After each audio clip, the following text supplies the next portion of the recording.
अस्सलामु अलैकुम वरहमतुल्लाहि वबरकातुहू। ये हिदायतुन नहू का पहला सबक है। सबक को शुरू करने से पहले कुछ ज़रूरी ऐलान है, वो सुन लीजिए।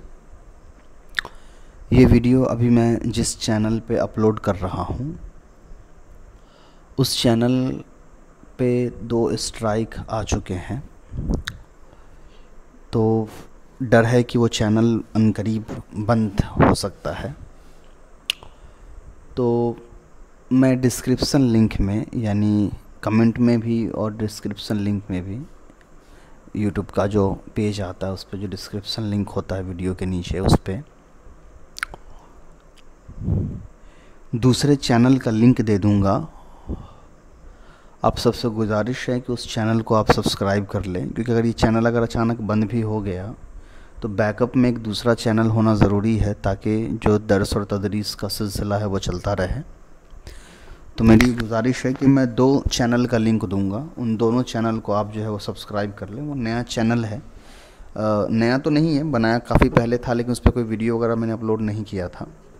अब करना शुरू किया हूँ जब इस चैनल के बंद होने का वो जो वक्त है वो नज़दीक आ गया है। तो हालांकि इस चैनल को बचाने के लिए बातचीत चल रही है, देखता हूँ इंशाल्लाह कहाँ तक जाता है। दूसरी चीज़ ये कि ये जो हिदायतुन नहू का आप क्लास देख रहे हैं, तो ये हमारे आलमियत के निसाब में नहीं है। आप सब जानते हैं कि हमारे पास आलमियत का जो कोर्स चलता है उसकी निसाबें थोड़ी अलग होती हैं। तो जो पहले से जान रहे हैं वो तो उस कोर्स के बारे में अच्छी तरीके से जानते हैं। जो नहीं जान रहे हैं, नए तलबा हैं, उनको आलमियत कोर्स के बारे में, ऑनलाइन जो आलमियत कोर्स हो रही है उसके बारे में नहीं मालूम है, तो वेबसाइट का लिंक दिया हुआ है, वहाँ पर जा कर के आप देख सकते हैं। नंबर दिया हुआ है, उस पर रब्ता करके कायम कर सकते हैं। किसी भी तरीके से आप पूछ सकते हैं। अब रही बात कि क्या हिदायतुन नहू किताब पूरी वेबसाइट यूट्यूब पे पढ़ाई जाएगी, तो फ़िलहाल तो इरादा नहीं है, क्योंकि वीडियो अपलोड करने का कोई ज़्यादा फ़ायदा नहीं है अगर चैनल बंद ही हो गया तो उसका कोई इरादा अभी नहीं है। देखते हैं, अगर वो चैनल आगे बढ़ जाता है, इसी चैनल की तरह ज़्यादा लोग जुड़ जाते हैं, तो वीडियो बनाने का असल मकसद तो मेरा दर्स व तदरीस ही होता है, लेकिन एक दूसरा जो मकसद होता है वो ये भी होता है कि जो आलमियत कोर्स हमारे पास चल रहा है उसकी भी थोड़ी सी जो एडवर्टाइज़ है वो हो जाए, बच्चों को मालूम हो जाए कि कैसे पढ़ाया जा रहा है, कैसे पढ़ना है रिकॉर्डेड क्लास में, और किस तरीके से मदरसों में जुड़ना है। तो उस चैनल अगर बढ़ जाता है, उस पर लोग साथी ज़्यादा जुड़ जाते हैं, तो इंशाल्लाह फिर सोचा जाएगा। चलिए अभी थोड़ा सा पढ़ लीजिए। हिदायतुन नहू किताब को पढ़ने से पहले कुछ बातें समझ लेनी चाहिए। हर किताब का अपना एक तर्ज होता है, एक अंदाज़ होता है, लेकिन जैसा कि शुरू से मेरा जो पढ़ाने का तरीका रहा है कि मैं किसी भी किताब की शुरू की जो कुछ असबाक होते हैं उसको बहुत बारीकी से पढ़ाता हूँ। उसकी वजह जो होता है वो सिर्फ़ यही होता है कि तालिब इल्मों को सिर्फ़ किताब हल करना ना आए। मैं पढ़ा दूँ, आप पढ़ ले, आप जाके अपने दरसगाहों में सुना दे, या आप ख़ुद से पढ़ ले, समझ ले, ये कोई बड़ी बात नहीं है, ये कोई फ़न नहीं है, इतनी कोई महारत नहीं हो गया इसमें। बहुत सारी किताबों की शरह मौजूद है, उर्दू में है, अरबी में है, इंग्लिश में है, हर ज़ुबान में है, तो फ़ायदा क्या है फिर। हकीकी इल्म तब आता है जब हम हर किताब को हल करने का तरीका सीख जाते हैं। दूसरे के हल करदा तरीक़ों पर चल कर के इल्म हासिल करना जो होता है वो ज़्यादा मुफीद नहीं होता है।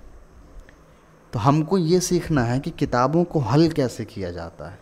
इसलिए मेरे जितने भी शुरू के असबाक आप किसी भी किताब के देखेंगे तो बहुत बारीकी के साथ मैंने उसको पढ़ाया है, ताकि बच्चे उस तर्ज पर पूरी किताब को अगर हल करना चाहे तो उनके अंदर इतनी सलाहियत पैदा हो जाए कि वो अकेले पूरी किताब को वो हल कर सकते हैं। और अल्हम्दुलिल्लाह जो भी बच्चे अभी मुझसे पढ़ रहे हैं वो जब मेरे सारे असबाक को फॉलो करते हैं तो वो बहुत कम वक्त में अल्हम्दुलिल्लाह बहुत ही ज़्यादा किताबों को हल करने, उसको समझने में के हामिल हो जाते हैं। और ये बात मैं नहीं कह रहा हूँ, बहुत सारे साथी जो बच्चे पढ़ रहे हैं उन्होंने ख़ुद कहा है कि हम जब बताते हैं कि हम अभी ये किताब पढ़ रहे हैं, अभी ये किताब पढ़ रहे हैं, तो लोग कभी कभी चौंक जाते हैं कि इतनी कम वक्त में 6 महीने में आप ये किताबें कैसे पढ़ रहे हैं, हम तो 2 साल 2.5 साल नहू सर्फ पढ़ा है। तो उसका वही एक तरह से खुशी भी होती है ये चले हम लोग जिस मकसद से इस मदरसे को शुरू किया था वो अल्हम्दुलिल्लाह धीरे धीरे अपने मकसद तक पहुंच रहा है।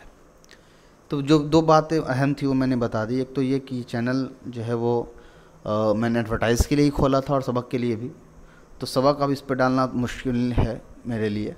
तो जो नया चैनल मैंने दिया है उस पर आप चले जाएं। मैं इस चैनल के सारे वीडियोस धीरे धीरे वहाँ भेज दूँगा, अपलोड कर दूँगा।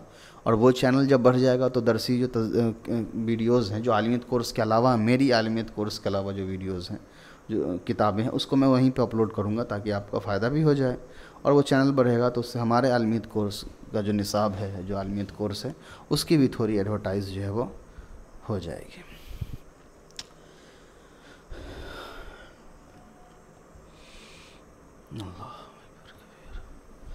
मुक़द्दमतुन, चलिए मुक़द्दमतुन क्यों पढ़ रहा हूँ?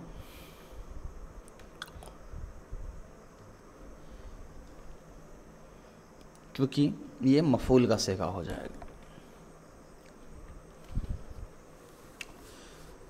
मुक़द्दमतुन के माने आगे लाया हुआ चीज़। हर किताब के शुरू में एक मुक़दमा होता है। मुक़दमा असल में किसी भी बहस को शुरू करने से पहले उसके मुतालिक कुछ मुख्तसर सी गुफ्तगू की जाती है, उसकी तारीफ़ात बताई जाती है, उसकी वजूहात बताई जाती है, उसको मुक़द्दमा कहते हैं। ठीक है। अब मुक़द्दिमतु क्यों नहीं पढ़ सकते थे, इसमें फ़ाइल क्यों नहीं पढ़ सकते थे? तो क़द्दम युक़द्दिमु, तक़दीम के माने होते हैं आगे बढ़ाना, उसी से मुक़द्दम जो है इसमें फ़ाइल आता है मुक़द्दिमतुन और इसमें मफ़ूल आता है मुक़द्दमतुन। अगर मुक़द्दिमतुन पढ़ेंगे तो ये इसमें फ़ाइल का सेगा हो जाएगा, यानी आगे बढ़ाने वाला। तो ये आगे बढ़ाने वाला तो नहीं है ना, किताब को ये आगे बढ़ाने वाला तो नहीं है, ये तो किताब के शुरू में आने वाला है, क्योंकि किताब अभी शुरू नहीं हुई है, ये तो फिर तारीफ़ात वगैरह आएंगी तो किताब के शुरू में आई है, इसलिए इसको मुक़द्दमा मफ़ूल यानी जिसको आगे लाया गया। अब इसका इराब क्या होना चाहिए? तो जाहिर सी बात है, अकेला है, मुफ़रद लफ्ज़ है, अलिफ लाम नहीं है, तो जाहिर सी बात तनवीन रहेगा मुक़द्दमतुन। देखिए याद रखिएगा एक आसान अंदाज में, जब भी आपको ज़ेर या ज़बर देने वाला कोई वजह नज़र ना आए तो आँख बंद करके उस लफ्ज़ पे पेश को पढ़ लेना चाहिए। अम्मल मुक़द्दमतु, और रही बात मुक़द्दमा की, फ़िल मबादी, अफ़ी हर्फ जर है तो इस पर ज़ेर ज़ाहिर सी बातें पढ़ेंगे। फ़िल मबादी अल्लती, और अल्लती इसमें मौसूल है, इराब फ़िक्स होता है तो इसका इराब फ़िक्स ही रहेगा। फ़िल मबादिल्लती यजीबु, अब ये फ़ेल है तो इसका फ़ाइल मिल चाहिए, आगे फ़ाइल आ जाएगा फ़ेल के बाद फ़ौरन। तक़दीमुहा लित्तवक़्क़ुफ़िल मसाइली अलैहा व फ़ीहा फ़ुसूलुन सलासतुन। और रही बात मुक़द्दमा की, यानी मुक़द्दमा की तारीफ़ कर रहे हैं कि मुक़द्दमा क्या होता है। फ़िल मबादिल्लती, मबादिल्लती, तो ये असल में वो मबादी में से होता है। मबादी क्या होता है मैं समझाता हूँ, अभी सिर्फ मबादी को मबादी ही तर्जमा करिए, जैसे मुक़द्दमा को मुक़द्दमा ही पढ़ते हैं वैसे मबादी को मबादी ही तर्जमा करिए। तो मबादी में से है जो यजिबु तक़दीमुहा, वाजिब होता है उसका शुरू में लाना, मुक़द्दम करना, लित्तवक़्क़ुफ़िल मसाइली अलैहा, ताकि मसाइल का उसके ऊपर तवक़्क़ुफ़ हो सके। तवक़्क़ुफ़ के माने रुकना, यानी ताकि मसाइल का उस पर ठहराव हो सके, रुकना हो सके। फ़ीहा फ़ुसूलुन सलासतुन, और उसमें 3 फ़ुसूल हैं, 3 फसलें हैं, 3 तक़सीम हैं। देखिए मैंने 2 तर्जमा बेआइन ही वही किया जो यहाँ लिखा हुआ है, मबादी और फ़ुसूल, ये तवक़्क़ुफ़, और आगे जो फ़ुसूल है वो। क्यों? तर्जमा करने का अंदाज़ जो है वो समझिए, जहाँ पर भी कोई ऐसा लफ्ज़ हो जिसके असली तर्जमा करने में परेशानी होने लगेगी तो अरबी का ही जो लफ्ज़ है ना उसी को आप तर्जमा में बोल करके आगे बढ़ जाइए और फिर बाद में उस लफ्ज़ को अलग से समझा दीजिए।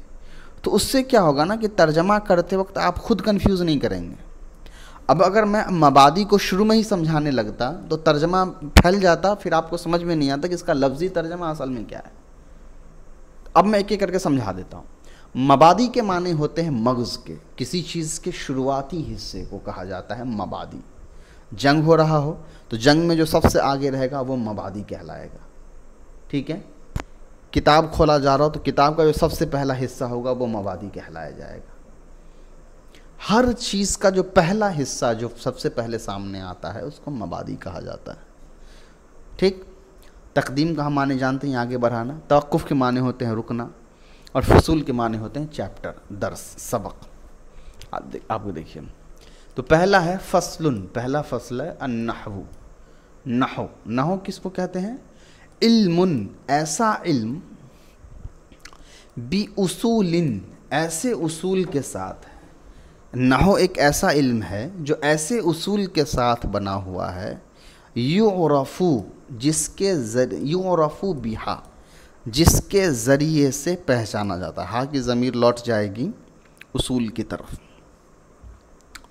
तो इल्म ऐसे उसूल के ज़रिए से बना हुआ है जिन उसूल के ज़रिए से पहचाने जाते हैं। क्या पहचाने जाते हैं? अहवालु अवाखिरिल कलिम, कलिमे की आखिरी अहवाल, आखिरी हालत। अहवालु अवाखिरिल कलिम, अहवाल मुज़ाफ़, अवाखिरी मुज़ाफ़ इलैह, मुज़ाफ़, अल कलिम मुज़ाफ़ इलैह। और अल कलिमिस सलास, ये मौसूफ़ सिफ़त भी हो जाएगा, अल कलिमिस सलासी पूरा पढ़ लीजिए तो ये ऐसे हो जाएगा, अहवालु मुज़ाफ़ बन जाएगा, अवाखिरी मुज़ाफ़ इलैह मुज़ाफ़ बन जाएगा, अल कलिमी मौसूफ़, अस्सलास सिफ़त, मौसूफ़ सिफ़त मिल करके मुज़ाफ़ इलैह बन जाएगा। फिर मुज़ाफ़ अपने मुज़ाफ़ इलैह से मिल करके नाइब फ़ाइल बन जाएगा युरफ़ू का। तो इल्मुन बि उसूलिन, नहो ऐसा इल्म है जो उन उसूलों के साथ बना है। अब बाहर फजर है तो मुताल्लिक किसी भी लफ्ज़ से कर सकते हैं ना, इसलिए मैं बना तर्जुमा कर रहा हूँ।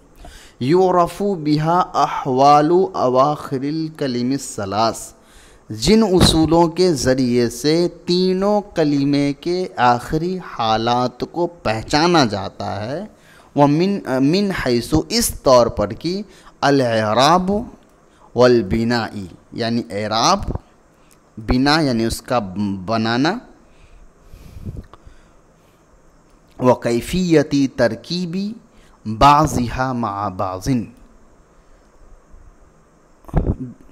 व कैफियती तरकीबिन बाज़िहा मा बाज़िन, और बाज़ का बाज़ के साथ, यानी उन कलिमों का दूसरे कलिमों के साथ तरकीब की कैफियत का जानना। बिना के माने यहाँ से मुराद आप मबनी ले सकते हैं, यानी मौरब और मबनी होना, यानी एराब का फिक्स होना और मौरब होना, तब्दील होते रहना, और एक लफ्ज़ का दूसरे लफ्ज़ के साथ क्या रिश्ता, क्या ताल्लुक़ है, ये जानना।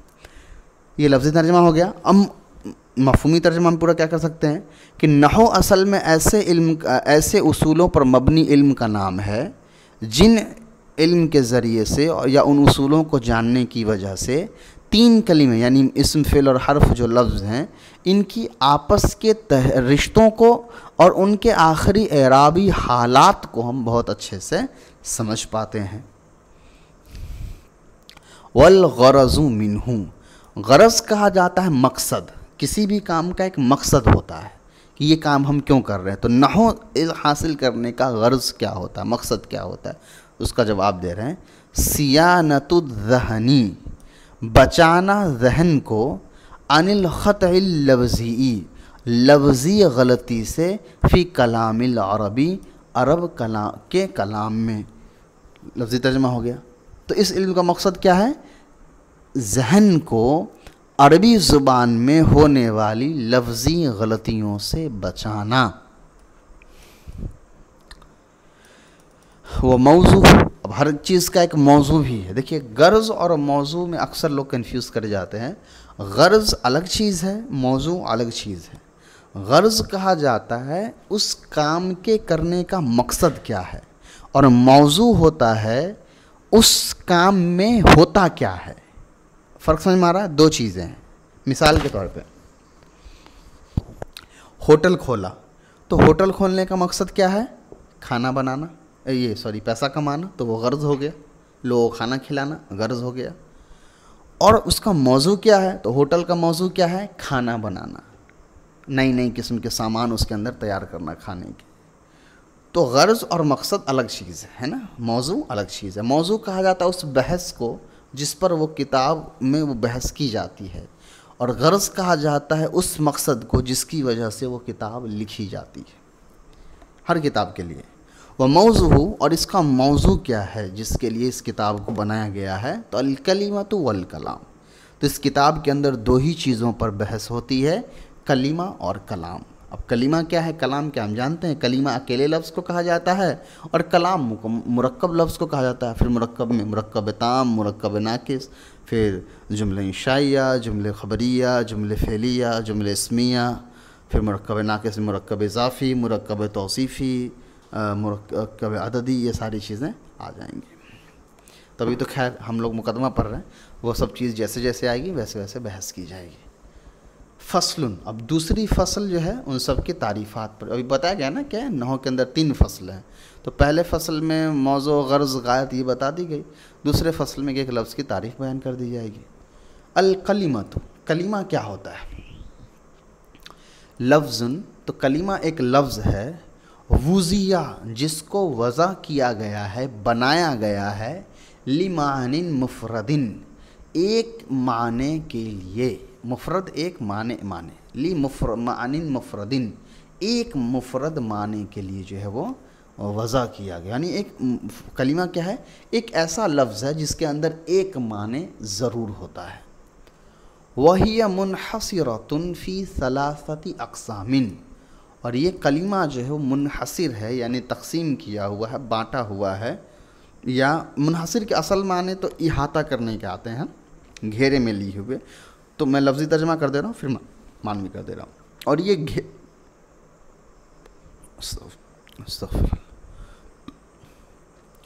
ये घेरे में लिए हुए है, घेरे में लिए हुए है या घिरा हुआ है, फ़ी सलासति अक़सामिन, 3 किस्मों में।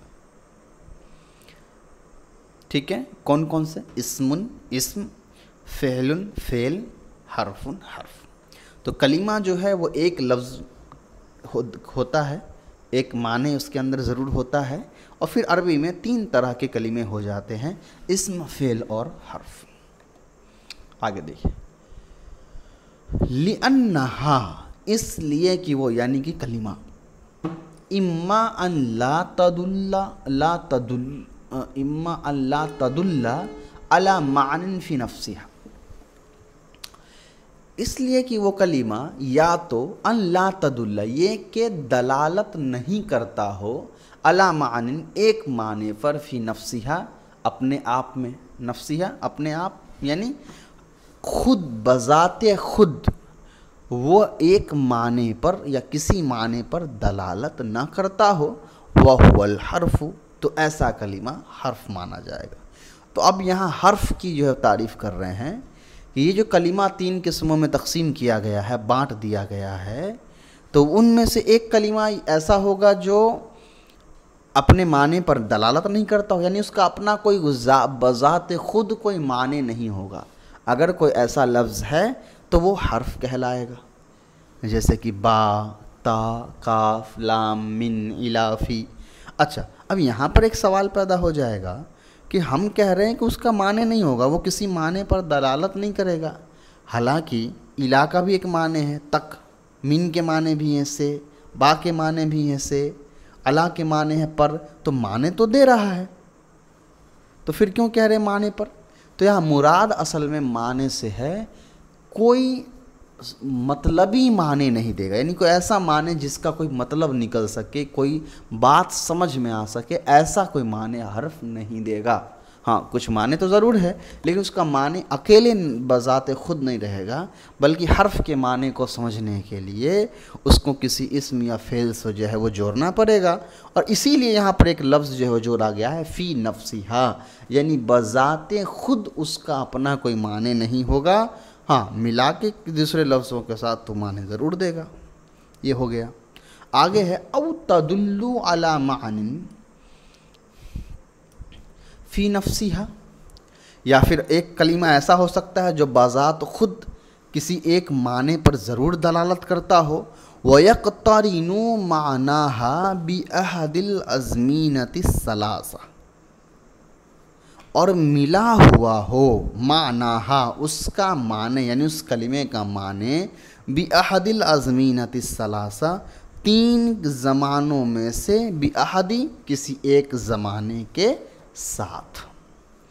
अब दूसरे बार में कह रहे हैं कि या फिर एक हर्फ एक कलिमा ऐसा हो सकता है जिसके पास अपना एक माने भी हो और माने के साथ साथ वो किसी न किसी तीन ज़मानों में से किसी एक ज़माने में जुड़ा हुआ भी हो, तो वो कहला जाएगा फेल। तो अच्छा, मैं थोड़ा सा और आगे बढ़ा देता हूँ, फिर चलते हैं आगे, फिर मैं फिर शॉर्ट में समझा देता हूँ। आगे है औ तदुल्लु अला मानिन फी नफ्सिहा, या कोई ऐसा हर्फ कलिमा जो दलालत करता हो एक माने पे। वलम यक्तरिन मानाहा बि अहदिल आज़मीना, और नहीं जुड़ा हुआ हो, मिला हुआ हो उसका माने किसी ज़माने से, वहुवल इस्म, तो वो फिर इस्म हो जाएगा। अब इन तमाम बातों को आसान अंदाज में आप ऐसे समझ लीजिए, अरबी ज़ुबान में तीन तरह के कलिमों से बना हुआ है, इस्म, फ़ेल और हर्फ। हर्फ कहते हैं उस कलिमा को जिसके अंदर अपना कोई माने नहीं होता है। फ़ेल कहते हैं ऐसे कलिमा को जिसके अंदर अपना माने होता है और उसके माने में कोई ज़माना भी ज़रूर होता है। अब ज़माना क्या है? ज़माना तीन है, माजी, हाल और मुस्तक़बिल। माजी कहते हैं गुज़रे ज़माने को, हाल कहते हैं मौजूदा ज़माने को, और मुस्तक़बिल कहते हैं आने वाले ज़माने को। तो फ़ेल के अंदर जब तर्जमा करेंगे हम फ़ेल वाले कलिमा का, तो इन तीनों में से कोई एक न एक ज़माना हमको ज़रूर समझ में आ जाएगा। जैसे मैं जा रहा हूँ, मैं जाऊँगा, मैं खा रहा हूँ, मैं सोऊंगा, इस तरह। और तीसरा है, या फिर वो कलिमा ऐसा होगा जिसके अंदर एक माने तो ज़रूर होगा मगर उसके अंदर कोई ज़माना नहीं होगा, ऐसे कलिमे को हम कहेंगे इस्म। जैसे कि रजुलन आदमी, कलमुन कलम, किताबुन किताब, तो इसका माने तो है लेकिन इसके माने से हमको कोई ज़माना समझ में नहीं आता है। तो इस्म, फ़ेल और हर्फ के बारे में हम समझ चुके हैं। बहुत आसान अंदाज में याद रखना हो तो आप ऐसे याद रख लीजिए, इस्म एक माने कोई ज़माना नहीं, फ़ेल एक माने एक ज़माना, हर्फ न माने न ज़माना। अगर आपसे कोई पूछ दे कि इस्म और फ़ेल में सबसे बड़ा फ़र्क क्या है, तो आप कहिएगा कि इस्म और फ़ेल के अंदर सबसे बड़ा फ़र्क ज़माने का है। फ़ेल के अंदर ज़माना नहीं होता है, हर्फ के अंदर, इस्म के अंदर ज़माना होता है। चलिए, बाकी इंशाअल्लाह बाद में। चैनल को जो है ना, वो जो लिंक मैंने डिस्क्रिप्शन में डाल रखा है, वहाँ जाके सब्सक्राइब कर लीजिएगा ताकि वो चैनल जो है वो आगे बढ़ जाए, क्योंकि इस चैनल का भरोसा ज़्यादा नहीं करना है। अस्सलामु अलैकुम व रहमतुल्लाहि व बरकातुहू।